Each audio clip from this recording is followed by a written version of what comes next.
I think it's a verb because everything else starts with a verb. Moderate, thermostat. See, we don't do that. Jason, let me do it for marijuana. Nope. Does he like hot? Does he like cold? He doesn't want it to have anything. He wants it out. What's his temperature? What's he like? Well, okay. Well, at first he's like, I want the same temperature. So while the renewables such as wind, solar, biomass and geothermal, and battery storage are also really important in clean energy and renewables, and we'll also get into those later, we want to focus on efficiency first. So making your existing systems more efficient, saving money, and not having the most high upfront cost. So energy efficiency's role within these systems existing in your home, like we were saying, energy efficiency first. If you work at making your home more comfortable, making the market value higher, making your lighting devices, hot water, attic insulation, crawl space more efficient, you're definitely going to save money rather than you may be installing a solar panel that may not be compatible with your roof. So the non-energy benefits, what Brian touched on a little bit, these are the things that you are going to see your return of investment more so than on your utility bill savings. So your air quality is going to improve, your just efficiency overall in your home is going to improve. You're going to breathe better in your home, you're going to sleep better in your home, and you're going to see these temperature changes increase significantly. So saying that, the increase in return and value of renewables, we have a little graphic here to kind of break that down. So if you were to have two buckets of money and one of them was $20,000 to solar and one of them was $15,000, the $15,000, maybe $10,000 of that towards solar, $5,000 towards energy efficiency improvements within your home, which include those non-energy benefits, which would be a $5,000 savings, is going to be way more valuable than investing a whole pot of money into solar. So with these added benefits, you can really save more money by spending less if you invest in these efficiency programs. I'm going to get into some of the more technical aspects. So the house, we have a saying in the industry, the house works as a system. And if you own a car, if you think about the car, the engine's great, it makes you go, you can go fast, but without the brakes, you can't stop. Without the steering system, you can't steer, you can't control. You talk about these components individually when you're talking to a mechanic, but it all works together. Your house works the same way. How many people got a homeowner's manual when they moved into their house? It's a pretty complicated system. But we buy things that are much less expensive with a whole set of instructions on how to use it. And the biggest purchase we'll make in our lives, you don't get anything. If you work with someone like Matt, he'll probably give you a lot more than a lot of other guys will. Situation that might not be true to some older houses, for example, your pressure envelope would be your ceiling, but somebody put the insulation in the roof instead of on top of the ceiling. So you have an unconditioned space in your attic, that's where your envelope might not be aligned. That doesn't happen too often nowadays. Code should prevent it from happening, but sometimes it does. So you got a lot of places where you can leak air, leak money. Everywhere there's a hole drilled in your house, there's an opportunity for air to leak into or out of your house, through the attic, through the crawl space. People think about window leakage. You talk about being uncomfortable. Air moves vertically more than it moves horizontally. Most of your energy loss is either above or below your house. This example here is some major points of air leakage.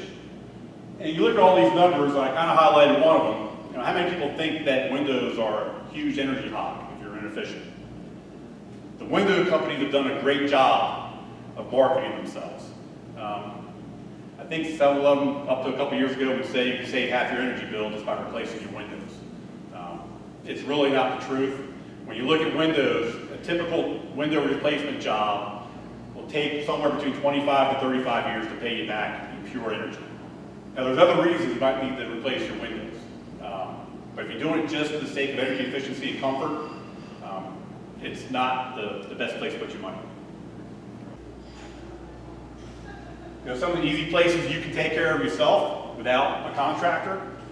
Look at the caulking around your windows. Look at the weather stripping around your door. A lot of times these things can be pulled out and exchanged pretty cheaply.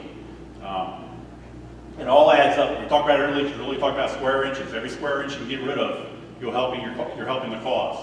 So you want to just, if you feel like there's draft, if you see daylight, chances are there's a hole there that needs to be patched up, either weather stripping, caulking, or some other means.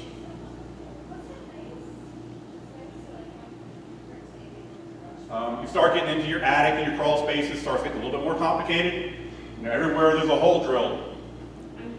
For wiring, plumbing, chases, pipes, flues, you got all kinds of air leakage points. New North Carolina code, since about 2012, requires a lot of those leakage points to be sealed up. That's just part of code. Before that, there was no requirement. Insulation makes a great air filter. You want to know where your home is leaking?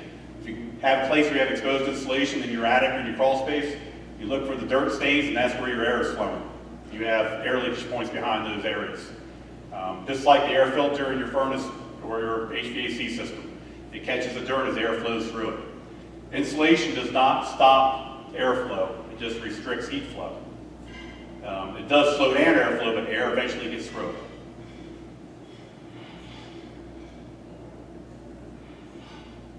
We're going to talk about this, a thermal envelope. So as an example, we have your non-conditioned attic. In this case, the basement is conditioned, so ideally you want that envelope to be tight. You want that thermal envelope insulated well. For example, current code in your attic is R49. That's about 2 feet of insulation, blown insulation, fiberglass in your attic. A good rule of thumb in your attic, if you can look down at the ceiling and see lumber, you don't have enough insulation. That's a good rule of thumb as a homeowner.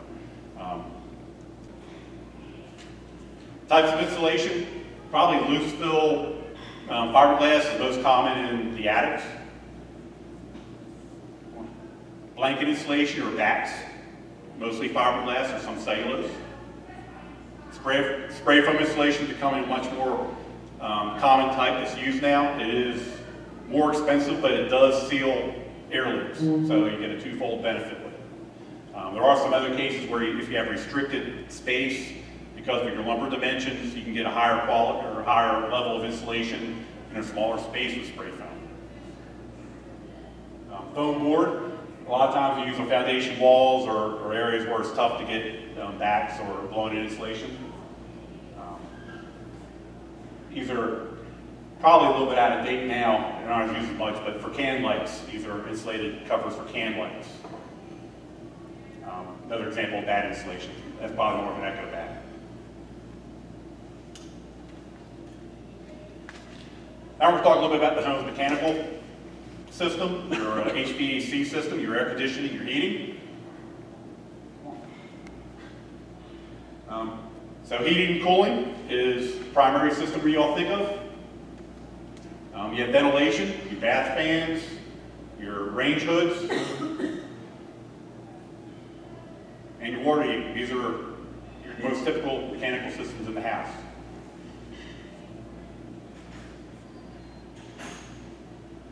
Most houses are based on a central air system. So you're drawing in your air through a return, heating or cooling it, and distributing your air through ductwork. Typically, a ductwork is in unconditioned space, either in the attic or in your crawl spaces. Duct leakage is a major source of energy loss. It's hard to see there, but there's little notches in that collar where your duct attaches at the trunk line.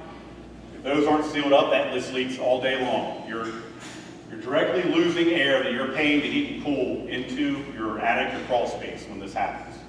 So if you have 20% duct leakage, 20% of the air you're paying for to heat and cool isn't getting into your house. So if you're thinking about where you want to spend your money, duct leakage has one of the highest rates of returns, or duct sealing does, sealing up those duct leakage points. Most systems, because of the central air design, are meant to have your interior doors open.